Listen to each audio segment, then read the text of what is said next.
Dan, yeah, let's talk about education, training, retraining. What happens to people coming out of universities with computer science degrees? That's a hard degree, that's an expensive degree. Are they short of a job? I mean, you're very familiar with this. You're also a venture capitalist and technology specialist. Um, I mean, what can you tell us about the skills that AI technology will require? I mean, and on the other hand, with much of the workforce that we're talking about who already have jobs right now, will have to be retrained. I mean, is there the education and training infrastructure for that already in place? Well, we are going to see a total rewrite of the entire higher education industry in the next 5 years, right? Because right now, the higher education industry is not teaching the skill that's necessary for this new AI economy. Matter of fact, a lot of universities are still penalizing students for using ChatGPT. They call it cheating, whereas universities are supposed to encourage their students as much as possible to embrace AI because that's what the employers want. So if you're a recent grad right now or you're still in school, I would recommend you to learn as much about artificial intelligence as you can. Learn prompt engineering, learn coding for artificial intelligence. Just get yourself familiar with how to use AI to boost productivity because that is where the jobs are, and that's what employer today requires. So unfortunately, a lot of these are not being taught right now in the university, and the student might have to teach themselves those skills. I see in school such as MIT and Johns Hopkins are actively teaching this, but the vast majority of schools are still avoiding AI and treating it as if it's something that will just go away, which it won't. So I think a lot of changes are coming in the education industry. Dan, you make the point that colleges and universities are resisting this. They are not encouraging their students to use things like ChatGPT, whereas, as you point out, they should be using those things.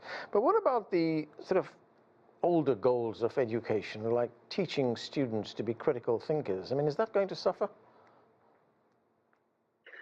That is going to suffer because if you look at students, overwhelmingly, they're going to college and grad school so that they can earn more money, right? I mean, it is great that you can have um, critical thinking skill, you can have, learn arts, but overwhelmingly, the biggest goal is increase income. And right now, the universities are not serving their students this goal. The economy requires something that's totally different compared to 30 years ago, but higher education is still teaching the same thing they did 20 years ago, 30 years ago, 50 years ago. So higher education is very resistant to change, and I think right now the barbarians at the gate, if they do not change, a lot of them will simply go under because you're already seeing American students abandoning higher education in large numbers because it's simply, the investment is not worth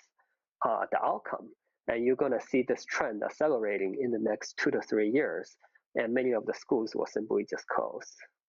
Let's talk about something that we don't hear about very often, and that is the application of AI in agriculture, on farming. I mean, this is important. Farmers produce the food that we consume. AI powers autonomous tractors, we see that right now, and drones do a lot of the monitoring work and a variety of other tasks. Let's listen to Danny Bernstein. He is an agriculture tech and labor analyst. This is what he had to say. There's an emerging field around physical AI, or like AI for the real world, and in many ways agriculture is the ultimate test of those challenges. But at the same time, it's really the ultimate opportunity because there's nothing more critical and necessary than feeding a global population. So you drive through California every single day and you'll see people working alongside robotics, people working alongside automation, and we think that's going to become more and more and more of the future of basically advanced technology, increasingly skilled farm labor, increasingly sophisticated farm labor working alongside robotics. So Dania, AI can also do a lot of other things. It can predict weather more accurately. It can also monitor pest outbreaks on farms as well. So is AI going to be the future of farming? Oh, absolutely. I mean, if you look at the produce in your supermarket, a good chunk of the produce price is human labor. AI is not just going to predict, weather and pests. AI is going to be able to control every single sector of the farming process, right? We're going to have bipedal robots harvesting blueberries and raspberries. We are going to have robots driving tractors, or we even will have drones using laser to zap pests, which is happening right now already. So what you're going to see is that worldwide, a lot of the farmers, if they own the land and they could afford these bots, you will see a huge productivity gain, and the cost of food is going to come down. Whereas if you're just a free farmhand, you'll be out of job in 5 years.